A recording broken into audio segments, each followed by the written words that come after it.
क्या आपको पता है साइबर क्राइम क्या होता है? क्या आपको पता है कि साइबर सिक्योरिटी क्या होती है? अगर मैं ये कहूँ कि साइबर थ्रेट क्या होता है, आप मुझे बताओ, तो क्या आपको पता है ये तीनों ही टर्म क्या कहते हैं? अगर नहीं तो आइए समझते हैं। इस वीडियो के अंदर हम जानेंगे साइबर सिक्योरिटी के बारे में, साइबर क्राइम के बारे में और साइबर थ्रेट के बारे में। अगर हमारे एग्जाम में क्वेश्चन पूछ लिया जाता है कि साइबर क्राइम इंडिया के ऊपर आप एक ऐसे लिखो तो आप कैसे लिख सकते हो, तो इस वीडियो को देखने के बाद आप डेफिनेटली एक अच्छा ऐसे लिख सकते हो। तो आइए वीडियो को स्टार्ट करते हैं और समझते हैं कि आखिर ये होते क्या है। सबसे पहले तो हमारा टॉपिक आज का है साइबर क्राइम इन इंडिया, यानी कि भारत में बढ़ते साइबर क्राइम के ऊपर हमें निबंध लिखना है। देखो यहाँ पर सबसे पहले तो आपको पता होना चाहिए कि हम साइबर क्राइम कहते किसको है, यानी कि व्हाट इज साइबर क्राइम। देखो साइबर क्राइम किसी भी इलीगल एक्टिविटीज़ को जिसके अंदर कंप्यूटर का इस्तेमाल करके, नेटवर्क का इस्तेमाल करके या फिर इंटरनेट का इस्तेमाल करके किसी के डेटा को स्टील करने के लिए, मतलब चोरी करने के लिए, कहीं पर डिफ्रॉड करने के लिए और किसी को नुकसान पहुंचाने के लिए काम अगर किया जाता है तो ये साइबर क्राइम के अंदर आता है। मतलब अगर आप कंप्यूटर का, मोबाइल का, नेटवर्क का या फिर इंटरनेट का इस्तेमाल करके किसी के डेटा को चोरी करते हैं, कहीं पर आप फ्रॉड करते हैं या किसी को नुकसान पहुंचाते हैं, तो इस तरीके की एक्टिविटीज़ को हम साइबर क्राइम कहते हैं। अब बात आती है कि साइबर सिक्योरिटी क्या होती है, तो इसे आप समझेंगे। साइबर सिक्योरिटी का मतलब होता है कि आपके कंप्यूटर को, आपके नेटवर्क को, आपके प्रोग्राम्स को, आपके डेटा को अनऑथोराइज्ड एक्सेस से या फिर अटैक से प्रोटेक्ट करके रखने का जो काम होता है उसे ही हम कहते हैं साइबर सिक्योरिटी। तो अभी हमने दो चीज़ें पढ़ी। सबसे पहला कि साइबर क्राइम क्या है। तो साइबर क्राइम के अंदर हमने देखा कि अगर किसी कंप्यूटर का, नेटवर्क का, इंटरनेट का, मोबाइल का इस्तेमाल करके किसी डेटा को चोरी किया जाता है, कहीं पर फ्रॉड किया जाता है या फिर किसी को नुकसान पहुंचाया जाता है, तो it kind of activity is known as cyber crime. लेकिन अगर हम बात करते हैं साइबर सिक्योरिटी की तो हमें पता लगता है कि अगर हम कंप्यूटर का, नेटवर्क का या किसी प्रोग्राम का या किसी डेटा का अनऑथोराइज्ड एक्सेस से या फिर किसी अटैक से, उसे डैमेज होने से अगर हम बचाते हैं तो इस चीज़ को हम कहते हैं साइबर सिक्योरिटी। अब साइबर अटैक क्या होता है ये भी आप समझ लो। देखो साइबर अटैक का मतलब होता है कि एक पोटेंशियल डेंजर, किसी भी तरीके का एक पोटेंशियल डेंजर किसी भी मलेशियस एक्टर या सॉफ्टवेयर के थ्रू क्या कर सकता है, आपके डिजिटल सिस्टम को कॉम्प्रोमाइज़ कर सकता है, आपके डेटा के साथ छेड़छाड़ कर सकता है, आपके नेटवर्क की सिक्योरिटी के साथ छेड़छाड़ कर सकता है। तो इस चीज़ को हम कहते हैं साइबर थ्रेट। तो हमने तीन चीज़ें पढ़ी। अभी मैंने आपको साइबर क्राइम बता दिया, साइबर सिक्योरिटी बता दिया। अभी मैं आपको बताता हूँ कि साइबर थ्रेट क्या होता है। देखो साइबर थ्रेट की जब हम बात करते हैं तो हमें पता लगता है कि किसी मलेशियस एक्टर के द्वारा या फिर सॉफ्टवेयर के द्वारा अगर आपके डिजिटली सिस्टम में या फिर आपके डेटा के अंदर या फिर आपके नेटवर्क सिक्योरिटी के अंदर कोई प्रॉब्लम क्रिएट करा जाए या उसके ऊपर अटैक करा जाए, तो इसी चीज़ को हम क्या कहते हैं, इसी पोटेंशियल डेंजर को हम साइबर थ्रेट कहते हैं। तो अभी ये तीनों ही टर्म्स जो है ना आपको क्लियर होंगे, एंड अगर इन टर्म्स के ऊपर कोई क्वेश्चन पूछा जाता है देन डेफिनेटली आप एग्जाम में लिख करके आ जाओगे। अगर ये टर्म्स क्लियर है ना, तो अब हम पढ़ते हैं कि आखिर टाइप ऑफ साइबर क्राइम, मतलब कितने तरीके के साइबर क्राइम हमारे होते हैं। तो सबसे पहले पता लगेगा फाइनेंशियल साइबर क्राइम। देखो फाइनेंशियल साइबर क्राइम का मतलब क्या होता है कि एक ऐसा फ्रॉड, एक ऐसा क्राइम जिसके अंदर ऑनलाइन बैंकिंग, क्रेडिट या डेबिट कार्ड, मोबाइल के वैलेट्स या फिर पेमेंट्स गेटवे के ऊपर अटैक किया जाता है, इन्हें टारगेट करके अटैक किया जाता है। तो इस तरीके की साइबर क्राइम को हम फाइनेंशियल साइबर क्राइम कहते हैं। देखो अभी हमने साइबर क्राइम पढ़ा, तो साइबर क्राइम तो पता है क्या करना है। साइबर क्राइम का मतलब हो गया मोबाइल का, लैपटॉप का, नेटवर्क का यूज़ करके आप किसी व्यक्ति की डेटा को क्या करते हो, स्टील करते हो, किसी को हार्म पहुंचाते हो। It is known as a cyber crime. यानी कि उसी तरीके के काम को जब आप किसके लिए करते हो, जब आप पैसे कमाने के लिए करते हो, ऑनलाइन बैंकिंग के अंदर करते हो, क्रेडिट या डेबिट कार्ड्स के थ्रू करते हो, मोबाइल के वैलेट्स के थ्रू करते हो, पेमेंट गेटवेज के थ्रू करते हो, तो it kind of cyber crime is known as a financial cyber crime. अब ये जो हमारा फाइनेंशियल साइबर क्राइम है ना, इसके अंदर क्या पता लगेगा कि जो साइबर क्रिमिनल्स है ना वो फिशिंग ईमेल्स का मतलब क्या होता है कि फेक ईमेल्स, ठीक है ना। तो ये fishing emails, fake websites and malware का इस्तेमाल करते हैं और वो आपके पैसे को या फिर आपके जो फाइनेंशियल डेटा होता है इनको वो चोरी करते हैं और इसका वो गलत तरीके से इस्तेमाल करते हैं। तो अभी आपको ये भी समझ में आ गया होगा कि what is the financial cyber crime. अब देखो, मैं इतने सारे टाइप या फिर कीवर्ड्स आपको पढ़ाने का एक ही सिंपल सा मतलब है, साइबर क्राइम क्या है। साइबर क्राइम मैंने आपको बता दिया, लेकिन एग्जाम में अगर फाइनेंशियल साइबर क्राइम से क्वेश्चन आ जाए या फिर किसी और साइबर क्राइम से क्वेश्चन आ जाए तो आप उस टॉपिक को समझते हो। अगर समझते हो then you will definitely able to write the answer, लेकिन अगर नहीं समझोगे टॉपिक को तो फिर तो मुश्किल होना है ना। अब यहाँ पर देखो, जो हमारा दूसरा टाइप का साइबर क्राइम होता है वो होता है identity theft and data breach. अब देखो, identity threat and data breach में क्या होता है कि यहाँ पर जो हैकर होता है ना, हैकर क्या करता है कि अनएथोराइज्ड एक्सेस लेता है किसी भी पर्सनल का या फिर उसके कॉर्पोरेट डेटा का, जिसको वो क्या करता है डार्क वेब पे ऊपर जाकर के बेच देता है। और उसको बेचने के बाद उस डेटा को खरीद करके कोई दूसरा पर्सन क्या करता है, उस पर्सन को ब्लैकमेल करता है। इसके अंदर क्या होता है कि जितने भी हमारे हाई प्रोफाइल डेटा होते हैं, जो बड़े बड़े उद्योगपति होते हैं, उनके जो डेटा वगैरह होते हैं उनको इस पर काफ़ी ज़्यादा टारगेट किया जाता है, उनकी डेटा को लीक किया जाता है एंड उनको एक्सपोज किया जाता है, जिसके थ्रू जो हमारे मिलियंस ऑफ सिटीजन्स है ना उनके इंफॉर्मेशंस का ब्रीच होना एक बहुत बड़ा इसके अंदर खतरा बना रहता है। तो देखो, identity theft and data breach में आपको पता लगेगा कि इस तरीके के साइबर क्राइम में बेसिकली होता क्या है कि जो अनएथोराइज एक्सेस है ना किसी भी पर्सनल का, उसके कॉर्पोरेट डेटा का, वो हैकर क्या करता है, प्राप्त करता है, उसको वो डार्क वेब पर जाता है और डार्क वेब पे जाने के बाद उसको वो क्या करता है, बेच देता है। जब उसे कोई खरीदता है तो वो उस पर्सन को ब्लैकमेल करता है और बताता है कि अगर मान लो उसका कोई पैसे वाला लेन देन होगा, बोलेगा कि भाई अगर इतने पैसे नहीं दोगे तो मैं तुम्हारा इस इन्फॉर्मेशन को क्या कर दूंगा, पब्लिकली लीक कर दूंगा। तो ये काफ़ी ज़्यादा सेंसिटिव मुद्दा होता है जिसमें बड़े बड़े उद्योगपति जो हाई प्रोफाइल पर्सन होते हैं उनको अटैक किया जाता है। फिर हमारा तीसरा आता है टाइप, जिसके अंदर हम पढ़ते हैं क्या कि साइबर टॉकिंग या फिर ऑनलाइन हैरेसमेंट। देखो, साइबर टॉकिंग या ऑनलाइन हैरेसमेंट ये भी एक टाइप है साइबर क्राइम का। इसके अंदर क्या होता है तो पता लगेगा कि सोशल मीडिया प्लेटफॉर्म के ऊपर जितने भी मैसेजिंग ऐप हैं, जैसे अगर आप देखोगे तो सोशल मीडिया प्लेटफॉर्म के ऊपर जो मैसेजिंग ऐप्स हैं, डेटिंग वेबसाइट्स हैं, इनके ऊपर बहुत सारे लोगों के डेटा पड़े हुए हैं। तो इन डेटा को क्या किया जाता है, मिसयूज किया जाता है टू हैरेस एंड इंटिमिडेट या फिर ब्लैकमेल इंडिविजुअल।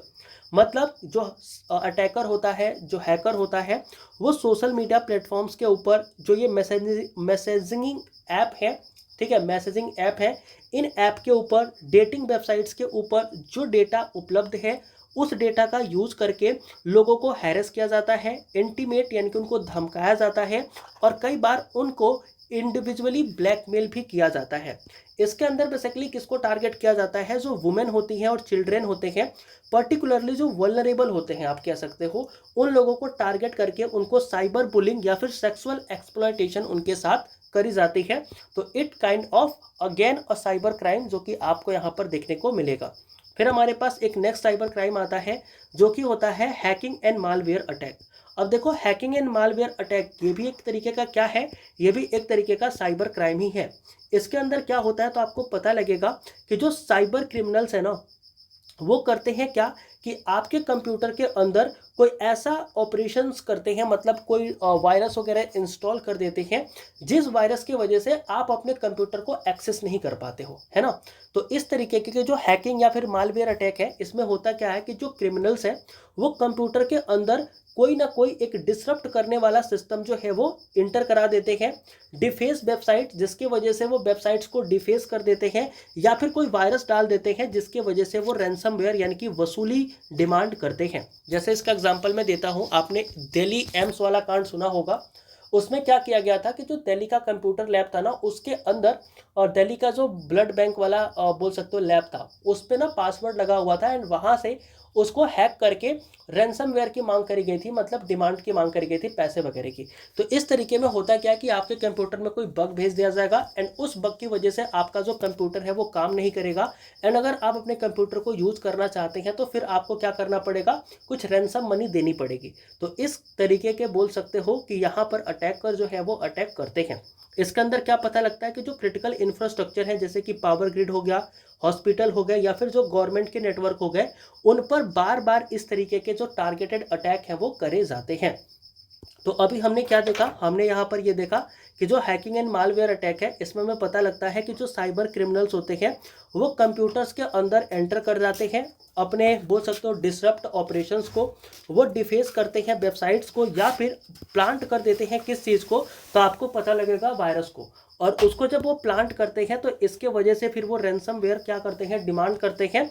एंड ये ज़्यादातर कहाँ किए जाते हैं, जो क्रिटिकल इंफ्रास्ट्रक्चर होते हैं, जैसे पावर ग्रिड हो गया, हॉस्पिटल्स हो गए, या फिर जो हमारे गवर्नमेंट के नेटवर्क हो गए, वहाँ पर इनके अटैक्स बहुत ज़्यादा होते हैं। अब इसके बाद हमारा नेक्स्ट जो टाइप है ना, वो आता है क्या, intellectual property and online piracy. अब देखो ये भी आप सभी को कहीं ना कहीं दिखता होगा, जैसे मूवी रिलीज हुई या रिलीज होने से पहले आपने देखा होगा ना, कई सारी मूवी ऐसी होती हैं जो रिलीज होने से पहले ही बाहर डोमेन में आ जाती हैं और बाहर उनको लोग क्या करते हैं, देख पाते हैं। तो इससे क्या होता है कि जो निर्माता होता है, जो मूवी बना रहा है, जो डायरेक्टर है, उसको नुकसान हो जाता है। तो इस तरीके के intellectual property and online piracy जो है ना, वो भी हमारे साइबर क्राइम के अंदर आता है, जो कि इसका एक पार्ट है। यहाँ पर पता लगेगा कि जो डिजिटल प्लेटफॉर्म है ना, वो फैसिलिटेट करते हैं अनऑथोराइज रिप्रोडक्शन को, डिस्ट्रीब्यूशन को and sale of copyrighted materials को, अफेक्ट करते हैं बिजनेस को, आर्टिस्ट को एंड द सॉफ्टवेयर डेवलपर्स को, है ना। तो इस तरीके के क्या होते हैं, जैसे मूवी वगैरह से आप समझ पाओगे जो मैंने एग्जांपल दिया। तो इसमें क्या होता है कि जो अनऑथोराइज रिप्रोडक्शन होता है ना, वो क्या करता है कि इस तरीके की चीज़ों को वो हैक करके बाहर डिस्ट्रीब्यूट कर देता है, जो कि कॉपीराइटेड मटेरियल होती है, जिसके वजह से किसी का बिजनेस, किसी के आर्टिस्ट की करियर और किसी का सॉफ्टवेयर जो है ना, वो क्या हो सकता है, इससे प्रॉब्लम में आ सकता है, अफेक्ट हो सकता है। फिर हम बात करते हैं साइबर टेररिज्म। अब देखो साइबर टेररिज्म ये भी एक अगेन एक तरीके का क्या है, साइबर क्राइम है। तो इसके अंदर क्या पता लगेगा, इसके अंदर पता लगेगा कि जो टेररिस्ट ग्रुप्स है ना, या जो एक्सट्रीमिस्ट ऑर्गेनाइजेशंस है, वो साइबर स्पेस का इस्तेमाल करके प्रोपेगेंडा को क्या करती हैं, स्प्रेड करती हैं, अपने मेंबर्स को रिक्रूट करती हैं और प्लान करके अटैक करती हैं। तो इस तरीके की चीज़ें हमारे नेशनल सिक्योरिटी के लिए काफ़ी बड़ा खतरा होती है। तो ये भी एक तरीके का बोल सकते हो कि साइबर क्राइम ही है, जिसको हम बोलते हैं साइबर टेररिज्म। तो देखो इतने तरीके के हमारे साइबर क्राइम होते हैं, total 6 type of cyber crime that we can see here. The number 1 is financial cyber crime and the second is identity theft and data breach. फिर हमारा आता है third, that is a cyber talking and online harassment, and number 4 is hacking and malware attack, and number 5 is intellectual property and online piracy, and number 6 is cyber terrorism। अब भारत में देखो या दुनिया में कहीं पर भी देखो, तो ये जो हमारा टेररिज्म है ना, टेररिज्म कह रहा हूँ, ये जो साइबर क्राइम है, इसके बढ़ने का कारण क्या है। तो what are the causes of the cyber crime in India. तो आपको कॉजेस के अंदर क्या पता लगेगा, रैपिड डिजिटलाइजेशन।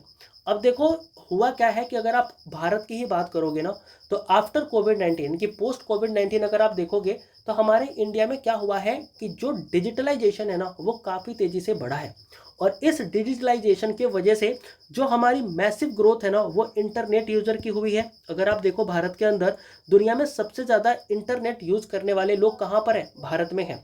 तो massive growth in the internet user, estimate over 900 million, that expanded the potential victim base for the cyber criminals. तो जो साइबर क्रिमिनल्स हैं उनके लिए एक भारत क्या है, अच्छा बेस है, जहाँ पर क्या हो सकता है कि वो साइबर क्राइम कर सकते हैं, क्योंकि भारत के अंदर 900 मिलियन लोग ऐसे हैं जो कि इंटरनेट का इस्तेमाल करते हैं।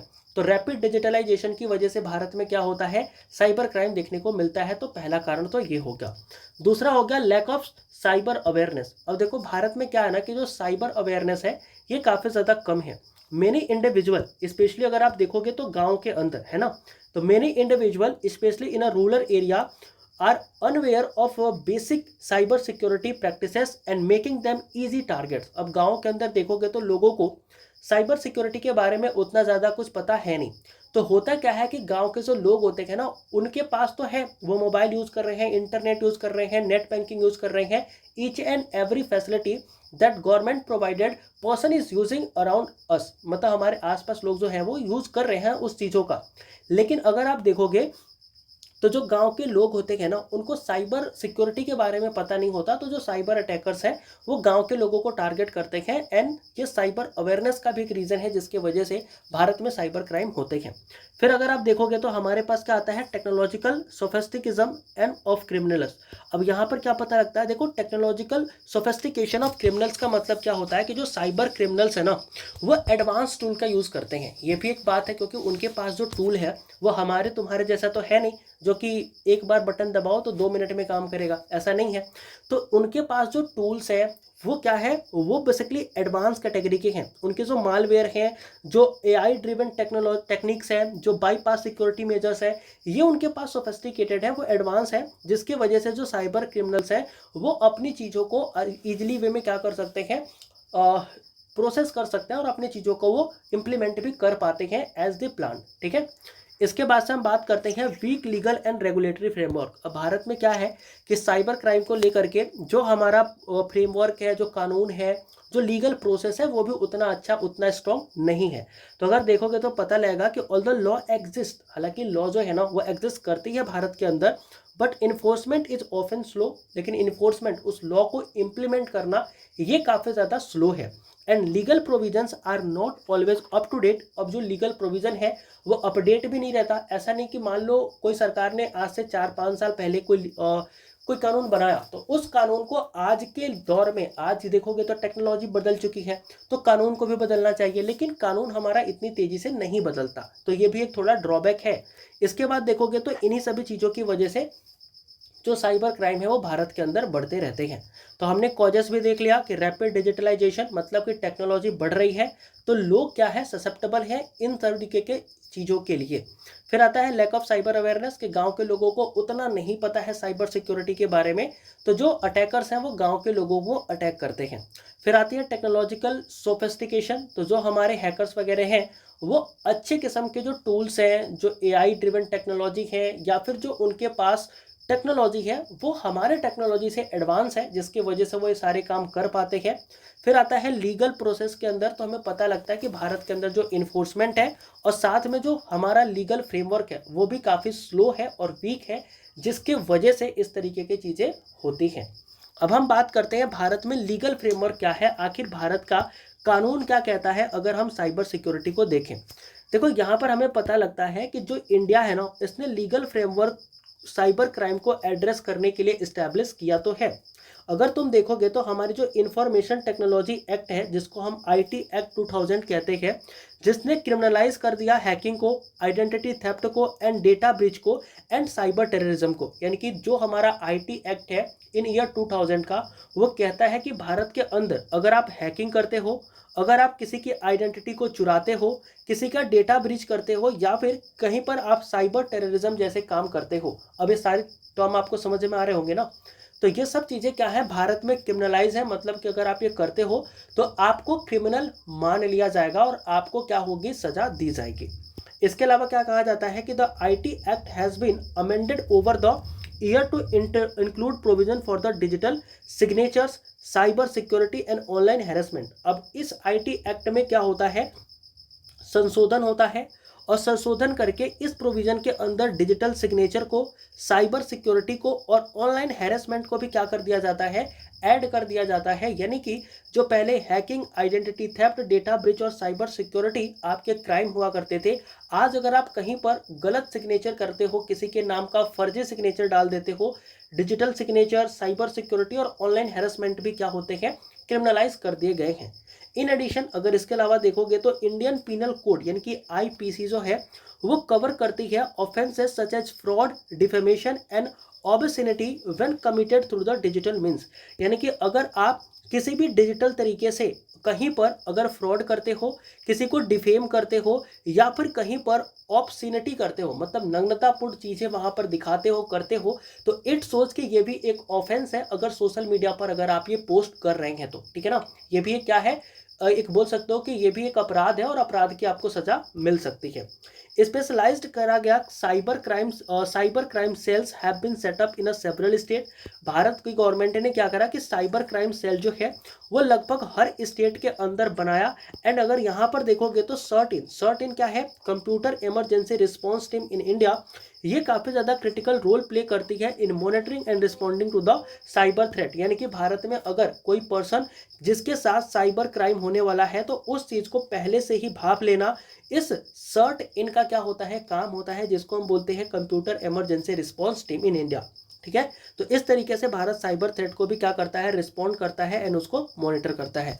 तो भारत का लीगल फ्रेमवर्क क्या है, वापस से बताता हूँ।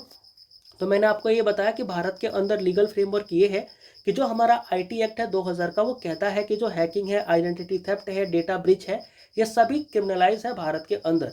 इस एक्ट को अमेंड करके इसके अंदर digital signature, cyber security and जो ऑनलाइन हैरेसमेंट होता है ना, इसको भी क्या कर दिया गया, क्राइम के अंदर डाल दिया गया। इसके अलावा जो इंडियन पिनल कोड है वो कहता है कि अगर आप सोशल मीडिया का यूज़ करके किसी के साथ फ्रॉड करते हो, किसी को बदनाम करते हो सोशल मीडिया पर, या फिर कोई ऐसी पिक्चर या इमेज या वीडियो डालते हो जिसके अंदर ऑब्ससेनिटी होती है, मतलब नग्नता होती है, तो इस चीज़ को भी हम क्राइम क्या करते हैं, मानते हैं और आपको सजा दी जाएगी। यहाँ पर जो साइबर क्राइम सेल हैं ये अलग अलग स्टेट के अंदर बनाए गए, जिसमें कि हमारा सर्ट इन आता है, यानी कि कंप्यूटर इमरजेंसी रिस्पॉन्स टीम, जो ये इंश्योर करता है कि भारत में किसी पर्सन के साथ साइबर क्राइम ना हो जाए। उस चीज़ को ये मॉनिटर करते हैं एंड जहाँ पर भी साइबर थ्रेट आती है ये वहाँ पर रिस्पॉन्ड भी करते हैं। तो इस तरीके का लीगल फ्रेमवर्क जो है वो इंडिया में हमें साइबर क्राइम को लेकर के मिलता है। नेक्स्ट हमारे पास आते हैं, जो कि बात करते हैं हम कि आखिर हमारे चैलेंजेस क्या है जब हम बात करते हैं साइबर क्राइम को कॉम्बैट करने के लिए और ख़त्म करने के लिए। तो देखो, अगर हमें साइबर क्राइम को ख़त्म करना है तो इसके बीच में क्या चैलेंजेस हैं, उन चैलेंजेस की अगर मैं बात करूं तो सबसे पहले तो मिलता है क्या कि जुरिडिक्शनल कॉम्प्लेक्सिटी। देखो, जो हमारी जुडिशियल है ना, यानी कि जुरिडिक्शनल कॉम्प्लेक्सिटी है, इसके वजह से कई बार ये जो हमारा साइबर क्राइम है ना, ये ख़त्म नहीं हो पाता है। इसके अंदर से क्या होता है, आपको पता लगेगा कि जो साइबर क्राइम है ना, ये ऐसा तो है नहीं कि हमारे इंडिया में बैठ के ही होगा। ये कहाँ से हो सकता है, तो बियॉन्ड आवर नेशनल बॉर्डर, हमारे नेशनल बॉर्डर के अलावा कहीं और से भी तो हो सकता है। जैसे दिल्ली के अंदर जो क्राइम हुआ वो कहाँ से हुआ, चाइना से हुआ। तो अब बताओ, जो दिल्ली का बोलता भारत का जो न्यायालय है, जो जुडिशरी है, वो भारत के लोगों के लिए तो रिस्पॉन्सिबल है, वो चाइना को पकड़ के, चाइना के लोगों को पकड़ के भारत में थोड़ी ना सजा दे देगी। तो इसी तरीके से जो जुरिडिक्शनल कॉम्प्लेक्सिटी है ना, ये आ जाती है और इसके अंदर हमें पता लगता है कि जो अटैकर होते हैं वो मोस्ट ऑफ द टाइम क्या होते हैं कि हमारे पहुंच से बाहर होते हैं, मतलब हमारे बाउंड्री से बाहर होते हैं, जिसके वजह से उनको इन्वेस्टिगेट करना, उनको प्रोसिक्यूट कर पाना उनके लिए काफ़ी ज़्यादा हमारे लिए मुश्किल हो जाता है। फिर जब हम बात करते हैं coordinate between the multiple agencies and countries to slow delaying legal action and access to the digital evidence, तो वही है कि अब मान लो चाइना में किसी को पकड़ना है तो हमें क्या होगा, शी जिनपिंग से बात करनी पड़ेगी। फिर ये बात करने में ही बहुत टाइम चला जाएगा और फिर वो पर्सन क्या होगा, तब तक अपनी सारी चीज़ों को मिटा चुका होगा, कोई सबूत नहीं मिलेगा, फिर हम उसे अरेस्ट कर नहीं सकते। तो ये एक हमारा प्रॉब्लम है जब हम बात करते हैं साइबर क्राइम को कम करने की। तो सबसे पहला प्रॉब्लम क्या आया कि यहाँ पर जुरिडिक्शनल कॉम्प्लेक्सिटी आ जाती है, मतलब कि जो पर्सन अटैक कर रहा है उसको हम सजा नहीं दे पाते हैं, है ना। फिर हमारे पास दूसरा प्रॉब्लम क्या आता है कि लिमिटेड साइबर फोरेंसिक एक्सपर्ट। अब देखो, भारत के अंदर ना जो साइबर फोरेंसिक एक्सपर्टीज है ना, वो भी थोड़ी सी लिमिटेड है, कम है। भारत के अंदर इतने सारे बोल सकते हो कि एक्सपर्ट नहीं बैठे हैं जो साइबर सिक्योरिटी को मैनेज कर पाएँ और साइबर सिक्योरिटी को बहुत अच्छा कर पाएँ। तो अगर देखोगे तो यहाँ पर पता लगेगा कि many law enforcement agencies lack trained personnel and advance digital forensic tool. Unequal distribution of cyber labs across the state lead to the backlog in the evidence analysis affecting timely investigation। तो वही बात है कि भारत के अंदर ना कि जो ट्रेंड पर्सनल है, एडवांस डिजिटल फोरेंसिक टूल्स है, वो नहीं है, और अगर हैं भी तो उनका अनइवन डिस्ट्रीब्यूशन भी किया गया है स्टेट के अंदर, जिसके वजह से सही टाइम पर इस चीज़ को एनालिसिस कर पाना और लोगों को इनसे बचा पाना मुश्किल हो जाता है। फिर हमारा तीसरा पॉइंट आता है जो कि कहता है क्या, ये कहता है कि under reporting and low awareness.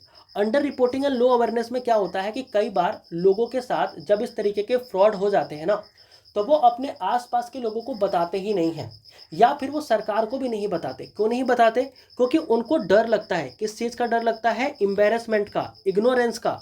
उन्हें लगता है कि अगर उन्होंने लोगों को बता दिया तो लोग उनका मजाक उड़ाएंगे, कहेंगे कि देखो इनके साथ तो साइबर फ्रॉड हो गया। तो शर्म आती है, डर लगता है। इसके वजह से जो विक्टिम है ना, कई बार अपने साथ हुए रिपोर्ट को, अपने इंसिडेंट को वो रिपोर्ट नहीं करता। जब वो रिपोर्ट नहीं करता तो किसी को पता नहीं लगता, जब पता ही नहीं लगेगा तो कोई मेजर नहीं लिया जा सकता। तो एक रीज़न हमारे भारत में ये भी है। देखोगे तो despite the platform like national cyber crime reporting portal, Bharat के अंदर national cyber crime reporting portal जैसा पोर्टल भी है, जहां पर अगर आपके साथ कोई सा भी साइबर फ्रॉड होता है तो उस चीज़ की रिपोर्ट आप इस पे जाके कर सकते हो। सरकार ने इवन आपको टोल फ्री हेल्पलाइन नंबर भी दिया है 1930।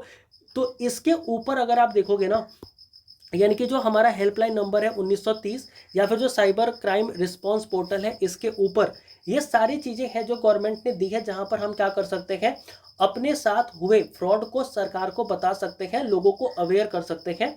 लेकिन फिर भी अगर देखोगे तो लोग इन सब चीज़ों पर क्या नहीं करते, रिपोर्ट नहीं करते।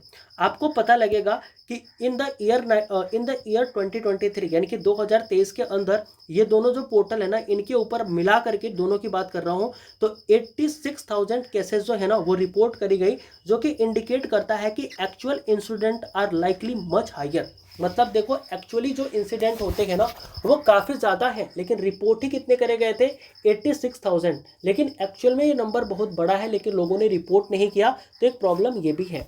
फिर हमारे पास क्या आता है, हमारे पास आता है, देखो एक और भी रीज़न है जिसके वजह से ये जो साइबर सिक्योरिटी है ना, ये उतनी अच्छी नहीं हो पा रही, या जो प्रॉब्लम है वो ख़त्म नहीं हो पा रहा।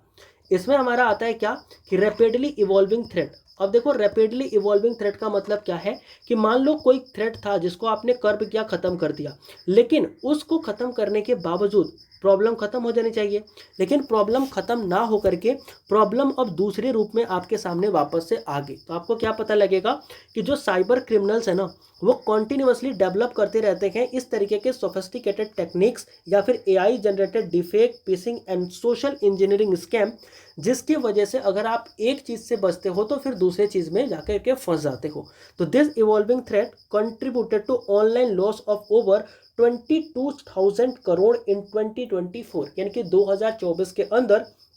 इन्हीं सब बढ़ते हुए ट्रेंड की वजह से, इवॉल्विंग थ्रेट की वजह से, लोगों ने अपने लगभग 22,000 करोड़ रुपए जो है वो फ्रॉड के अंदर खो दिए in the year 2024, including UPI fraud and fake trading platform. तो देखो, इसमें क्या हुआ कि फेक ट्रेडिंग प्लेटफॉर्म बनाए गए, जहां पर लोगों ने क्या करे, पैसे लगाए और वो पैसे हार गए।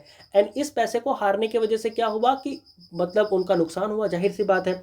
और इसी तरीके से जो UPI फ्रॉड था, उस UPI फ्रॉड से और इस तरीके के जो फेक बोल सकते हो ट्रेडिंग प्लेटफॉर्म थे, इनसे लगभग 2024 के अंदर 22,000 करोड़ रुपए लोगों के नुकसान हो गए और वो बर्बाद हो गए। तो यहाँ पर हमें ये भी पता लगता है कि इन फ्रॉड को रोकना इतना आसान नहीं है, क्योंकि जो टेक्नोलॉजी यूज़ करते हैं वो रैपिडली ग्रोइंग है, वो बढ़ रही है, इवॉल्व हो रही है हमारे कंपैरिजन में, अगर हम कंपैरिजन उनसे करें तो। फिर हमारे पास क्या आता है, हमें पता लगता है कि low conviction rate. Low conviction rate में क्या पता लगता है कि even when cyber crime are reported ना, जब साइबर क्राइम पता भी लग गया कि हाँ चलो साइबर क्राइम हो भी गया है, लेकिन उस साइबर क्राइम को जिसने किया उसको पकड़ना, उसको ख़त्म करना, उसको पकड़ के जेल में डालना, ये सब प्रोसेस में काफ़ी डिले हो जाता है। तो पता लगेगा कि even when cyber crime are reported, technical, procedural and legal challenges in many cases do not result in chargesheet or conviction. Low conviction rate weakened deterrence and encourage report offences. तो वही है कि जो सरकार है ना, वो उनको सज़ा नहीं दे पाती, जो बेसिकली क्या करते हैं, इस तरीके की चीज़ें करते हैं। तो अगर लोगों को सज़ा नहीं मिलती तो फिर इस तरीके के जो हमारे क्राइम है ना वो कॉन्टिन्यूसली होते ही रहते हैं। तो लो कन्विक्शन रेट है, मतलब कि जहाँ पर लोगों को पकड़ के सज़ा देनी चाहिए, उसका जो रेट है वो काफ़ी कम है, जिसके वजह से प्रॉब्लम फेस होती है। नाउ अब हम बात करते हैं कि गवर्नमेंट कौन कौन से इनिशिएटिव ले चुकी है या ले सकती है, जिससे कि साइबर क्राइम को हम कम कर सकते हैं और साइबर सिक्योरिटी को इम्प्रूव कर सकते हैं। तो देखो, यहाँ पर इनिशिएटिव की जब बात करेंगे तो सबसे पहला तो है कि अवेयरनेस कैंपेनिंग। देखो, हमें क्या करना है ना कि अवेयरनेस कैंपेनिंग फैलानी है। हमें क्या करना है कि गवर्नमेंट कंडक्ट कर सकती है awareness programme to educate citizen, student and businesses about the safe online practices. मतलब बिजनेस को, सिटीजन्स को या फिर बोल सकते हो स्टूडेंट को एजुकेट करने के लिए कि अपने ऑनलाइन प्रैक्टिसेस को आप अच्छे से करो, उन सब चीज़ों को एजुकेट करने के लिए गवर्नमेंट क्या करती है, अवेयरनेस प्रोग्राम चला सकती है। गवर्नमेंट ने ऐसे कुछ इनिशिएटिव लिए भी हैं जैसे कि साइबर जागरूकता दिवस, जिसने क्या किया है, लगभग 65,000 इवेंट्स कराए हैं उत्तर प्रदेश के अंदर, जो क्या कर रही है, इस तरीके की चीज़ों के लिए जो वल्नरेबल है पर्सन, उनकी वल्नरेबिलिटी को रिड्यूस करेगी to phishing and online fraud. तो यहाँ पर आपको पता लग रहा है कि गवर्नमेंट क्या कर सकती है, इस तरीके की अवेयरनेस कैंपेनिंग करा सकती है जहाँ पर वो स्टूडेंट को, सिटीजन को या फिर बिजनेसमैन को एजुकेट कर सकती है about the safe online practices. And ऐसा गवर्नमेंट ने किया भी है थ्रू द साइबर जागरूकता दिवस, जो कि उत्तर प्रदेश की गवर्नमेंट ने लगभग 65,000 इवेंट्स किए जहाँ पर लोगों को बताया गया कि वो अपने फिशिंग एंड ऑनलाइन फ्रॉड से कैसे बच सकते हैं। दूसरा हमारा इनिशिएटिव है जो कि गवर्नमेंट लेकर के आती है, वो होता है स्ट्रेंथिंग लीगल मेजर। जैसे कि अभी हमने देखा कि गवर्नमेंट ने क्या करा कि आईटी एक्ट 2000 था ना, उसके अंदर अमेंडमेंट करा। अब इसका एम ये है कि अगर कोई भी पर्सन जो किसी पर्सन के साथ फाइनेंशियली फ्रॉड करता है या किसी भी तरीके का साइबर क्राइम करता है, तो उसको स्ट्रिक्टर क्या मिलेगी, अब पेनल्टीज मिलेगी। मॉडर्नाइज साइबर लॉ जो है वो लाए जाए गवर्नमेंट के द्वारा।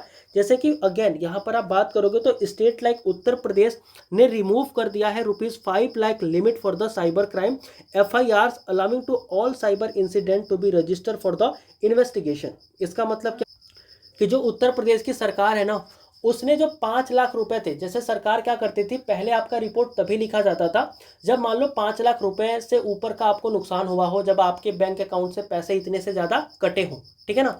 तो उत्तर प्रदेश की गवर्नमेंट ने क्या करा कि उसने कहा कि नहीं नहीं, अब पैसे चाहे जितने भी कटे हों, तो ये जो 5 लाख वाली लिमिट थी ना, सरकार ने इसको रिमूव कर दिया और बोला कि अगर आपके साथ किसी भी तरीके का साइबर फ्रॉड हुआ है तो आप FIR कर सकते हो एंड आपके FIR के ऊपर सुनवाई भी होगी और आपको न्याय जो है वो भी मिलेगा।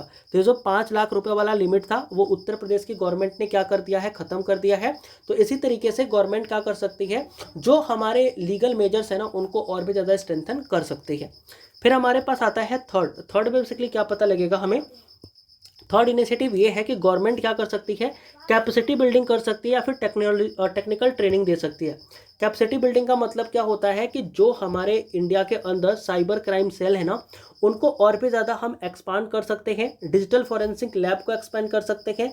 ट्रेनिंग प्रोग्राम जो है, Indian cyber crime coordination centre I4C equip law enforcement with the advance skill to digital forensic crypto training and dark web monitoring. तो ये सारे काम जो है वो कर सकते हैं, जहाँ पर हमें ये पता लग रहा है कि जो हमारे बोल सकते हो कि और भी सारी चीज़ें हैं ना, लाइक जैसे डिजिटल फॉरेंसिक लैब होगा, साइबर क्राइम सेल होगा, ट्रेनिंग प्रोग्राम होगा, इनको हम और ज़्यादा एक्सपेंड कर सकते हैं।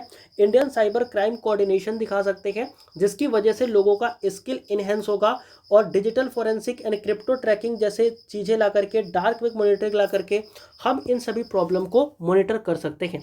Thousand of officer have been train to strengthen investigation capacity, और इसी तरीके से हम थाउजेंड्स ऑफ ऑफिसर को ट्रेन भी कर सकते हैं ताकि अगर इस तरीके का कोई इंसिडेंट होता है तो वो उस चीज़ को मॉनिटर कर पाए। फिर हमारा नेक्स्ट क्या होता है, नेक्स्ट हमारा इनिशिएटिव होता है कि पब्लिक प्राइवेट कोलैबोरेशन। इसमें यह होता है कि जो पार्टनरशिप है ना, वो हम दिखाएं with the tech firms, cyber security companies and the industry bodies, improve threat intelligence and preventive measures. जैसे कि आप देखो यहाँ पर सरकार का ये कहना है कि हम पहले ही क्या करें, जो बड़ी बड़ी कंपनियां हैं, जो बड़े बड़े टेक्नोलॉजिकल फर्म्स हैं या फिर जो इंडस्ट्रीज़ है ना, उनके साथ हम एक पार्टनरशिप कर लें ताकि अगर उनके साथ कोई इस तरीके का थ्रेट आता है तो उस थ्रेट से हम बाकी लोगों को क्या कर सकें, इम्प्रूव कर सकें।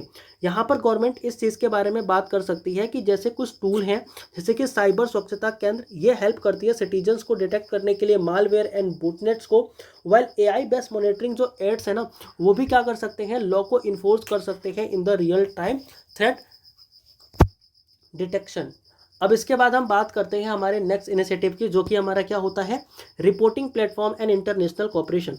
अब यहाँ पर ये है कि मान लो भारत के अंदर जैसा हमने देखा कि कुछ लोग क्या नहीं करते, अपने क्राइम को रिपोर्ट नहीं करते, तो यहाँ पर हम क्या कर सकते हैं, जैसे कि national cyber crime reporting portal हो गया, टोल फ्री हेल्पलाइन नंबर 1930 हो गया, इनको हम लोगों के बीच में थोड़ा सा पुश करेंगे, लोगों को बताएंगे कि इनके ऊपर वो बता सकते हैं अगर उनके साथ कुछ गलत होता है तो।